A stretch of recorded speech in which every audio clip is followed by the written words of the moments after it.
Bridget Herensberger. If you are a small business owner or are thinking of opening your own business, there's a certain tax that you need to consider. The Texas franchise or margin tax, revised in 2008, has a major impact on businesses operating in Texas. It's a privilege tax, meaning that businesses are paying for the privilege to do business in Texas. It's also important to note that it is not an income tax, which violates the Texas Constitution, but a tax on the margin. This means that the tax is based on the company's revenues as opposed to its profits or net income. And now Blaine Gary, CPA of Conroe, Texas, and specialist in small business accounting, and Jim Lewis, small business owner of Village Foods in Bryan, Texas, have some insight on the origin and changes of the franchise tax. There used to be there's this way of structuring your company so that you don't have to pay franchise tax under the old rules. And then basically what it was is you would have a corporation set up, okay, and it would be the general partner of a limited partnership, because under the old rules, limited partnerships, or that type of partnership, a limited partnership didn't have to play the game with the franchise tax, okay? You didn't have to file anything, you didn't owe any tax, but the general partner, that corporation, generally it was a corporation, had to pay franchise tax, okay? So you would set up this limited partnership, and you'd have one person be the limited partner and own 99% of the company. Then you'd have a corporation own 1% of the company, okay? All the operations would take place in this limited partnership. And so if all the operations were taking place in the limited partnership, then it really had no franchise tax liability but the corporation down here did, based on what was passed down to it. And it's usually such a small amount that it wouldn't be subject to the old franchise tax. Yeah, and I understand that there was a loophole they were trying to close, that there were a lot of people who were not paying property taxes who were running profitable businesses. And I understand that, for instance, if I heard the story correctly from our state representative, Walmart, for instance, they were paying about $50 million a year in franchise taxes, and they figured out a loophole by spinning all of their Texas stores into a partnership. They were able to avoid the taxes, and so in one fell swoop, they cut out millions of dollars worth of revenue on the state side. It made sense for them, profitability. You got to be savvy, and if they figured out a way to save $50 million, they should do that. But it didn't help the state any, and so they scrambled and tried to figure out how do we close this loophole. At the same time, they had a problem with regard to how schools are being financed and funded, and they had to lower property taxes and so on. And so this seemed to be like their catch-all. Remember that this tax now covers all entities except for not-for-profits, general partnerships, and sole proprietorships. But how's this tax actually calculated? For more on this, here's Heather Matlock reporting from the Texas State Capitol. Thanks, Sean. Now that we know a little bit more about the franchise tax and who has to pay it, let's get down to the nitty-gritty and talk about how exactly it's calculated. Before the tax was revised, there were two methods that entities could use to calculate their tax base. The first method used the entity's net taxable capital minus its surplus. This, in layman's term, basically means the net worth of the business's assets. After this tax base is calculated, a 0.25% tax rate is applied to this tax base.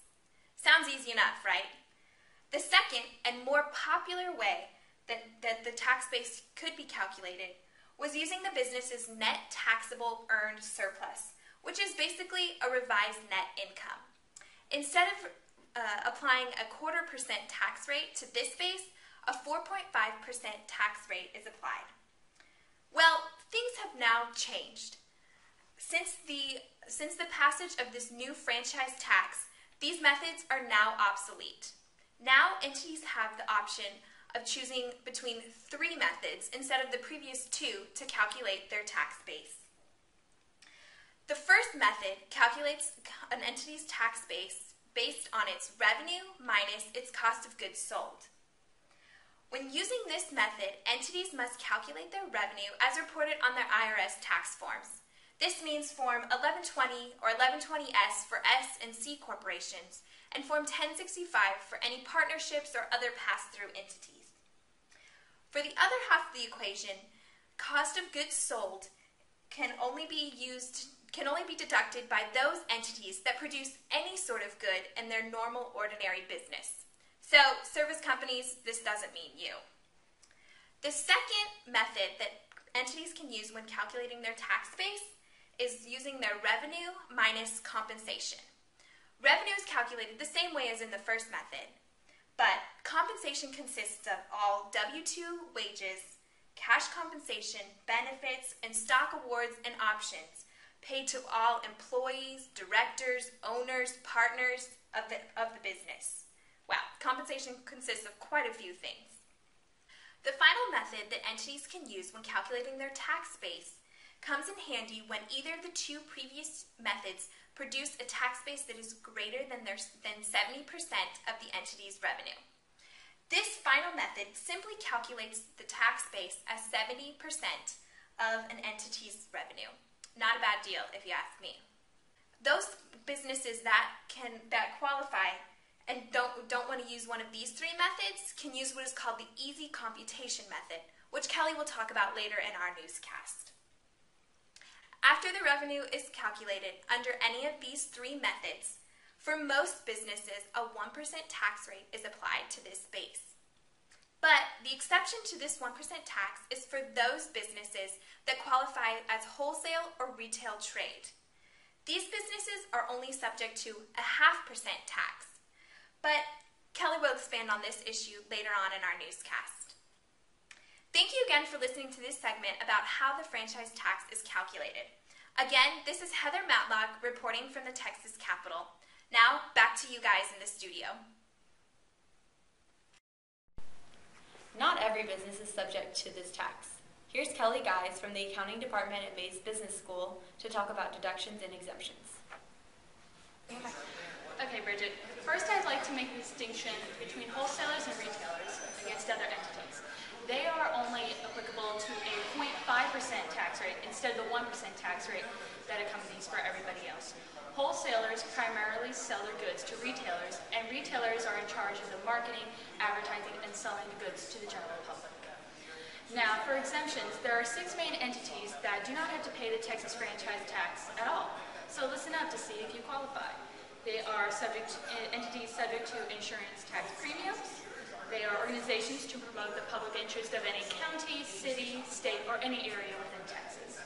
Nonprofit religious organizations, nonprofit public charities, nonprofit educational organizations, and lastly, nonprofit homeowners associations. If you qualify as one of these, please see the Texas Administration Code for further instructions on how to get your information to the comptroller. Thanks, and back to you guys. Heather talked briefly about the easy calculation in election. Could you give us some more insight on that, Kelly? Sure thing, Bridget. Now, easy calculation only applies to entities with $10 million or less in total revenue. The calculation itself is total revenue of the year times the apportionment factor, which is just a fancy word of saying business done in Texas, times the tax rate of 0.575%. Now, this sounds great and all, but unfortunately, if you apply for easy calculation, then you are not eligible for COGS or compensation deduction, and you cannot claim any credits. Back to you. So Heather also touched on the cost of goods sold and compensation calculations. Is that something you could go into more depth about, Sean? Sure, I'd love to. Now the key here is in the words used, namely goods. The Texas franchise tax stipulates that for the deduction from revenue, you must only use the direct input costs of production of goods. Now, services really aren't included here. You can also deduct things such as labor costs as long as they're a direct part of the production process. Now, there's a number of exemptions and other details that are involved in the calculation of this. And to help us understand this a little better, here's Blaine again to help us. The definitions of cost of goods sold and compensation per the state comptroller's rules for the franchise tax are not even close to anything that you've seen anywhere else. Maybe some other states have definitions like that, but I have no idea where they came up with this stuff. I mean, it is unbelievable. They call it the accountant's meal ticket because we have to dig through all this information, separate out things, and classify them the way that it has to be classified in order to prepare a Texas franchise tax return. Okay, so for instance, cost of goods sold is the big one. So if you are if you have a company and you're subject to the franchise tax and you're up over the dollar amount threshold, whatever it may be this year, 600,000, what you basically do is you take your total sales, or your total revenue, and you can adjust that in some different ways, and you can subtract your cost of goods sold from that. Okay, cost of goods sold definition for the state comptroller is their rules is basically goods that you produce. That's it. Tangible goods that you produce. Okay, so if I'm buying something and just purely reselling it, okay, like the company that does auto repairs, they buy brake shoes, they put brake shoes on cars, they buy other parts, put them on the cars. There's labor involved with that. When we file their IRS tax return or we're doing their cash basis books, those are cost of goods sold expenses. Buying things that you're selling, cost of goods that are sold. But under the Texas franchise tax rule, that doesn't count because they didn't produce anything. They might have bought something and stuck it on a car, a brake shoe, but that doesn't meet their definition. The second category is compensation. Now this is limited to $320,000 per employee and does not include independent contractors who are paid with 1099s. Now this is an important distinction to make when considering this against cost of goods sold, where you can deduct labor costs even if they are a 1099 independent contractor. The best rule of thumb here is really to calculate your tax based on all three methods, as well as the EZ method if you are eligible for that election, in order to find out which is best for your situation, rather than just guessing. What's happened is different industries have different lobbying groups, in my opinion, that have thrown a lot of money at this to try to get these things to come down. And in particular, there's one industry, the construction trade. Now, there's everything I've spoke about is in general terms, but generally speaking, if you're a general contractor, okay, and you have written agreements with people to, let's say I'm going to build a house, or building a house is not such a good idea, but let's say I'm going to remodel a house for you, which is a $100,000 job, okay, and I have contracts with all these different subcontractors that, I just got the job, I secured the job, the build, made the sale, but I'm not really going to do any of the work. I'm just going to coordinate the guy to redo the floor, I'm going to coordinate the guy to repair the roof, the guy to do your kitchen, all these people are going to subcontract underneath me. So I bill you $100,000, but I have to pay everybody else $80,000, okay? Well, as a general contractor, generally speaking, when you're doing your franchise tax return, you take your total sales and you can adjust your total sales by the total amount that you had to pay those contractors. So if you build out $1 million as a general contractor throughout the year, and 80% of that billings, okay, of those billings were to subcontractors who you have agreements with, all of a sudden, now you're at $200,000.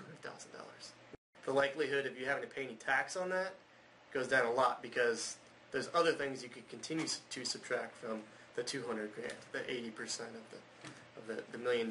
So,